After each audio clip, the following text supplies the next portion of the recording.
اكثر شيء يخطر في بالي وانا قاعد اشرب الكوفي وافكر في الكلاسيكو اللي راح يكون في ملعب برشلونه اليوم في المنجويك بكل تاكيد العنوان.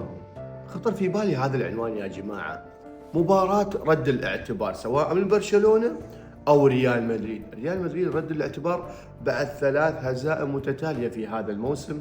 اكيد نتكلم عن كلاسيكو سوبر وكلاسيكو ريال مدريد وكلاسيكو نهائي كاس الملك، وبرشلونه رد الاعتبار على الخروج بالطريقه الدراماتيكيه مثل ما شفناها امام انتر ميلان. مباراه جدا حساسه اليوم تشهد تقريبا في برشلونه بتكون هذه هي التشكيله، رغم اتمنى اشاهد اروخو مكان غارسيا، وريال مدريد هي هذه التشكيله مع افضليه لاردا جولر اللي قدم اخر مباراتين رائعه جدا له بعد ما لعب اساسي. ولكن دائما نحن نعرف الكلاسيكو له هيبته. ممكن انشيلوتي راح يفضل بكل تاكيد البرازيلي روديجر.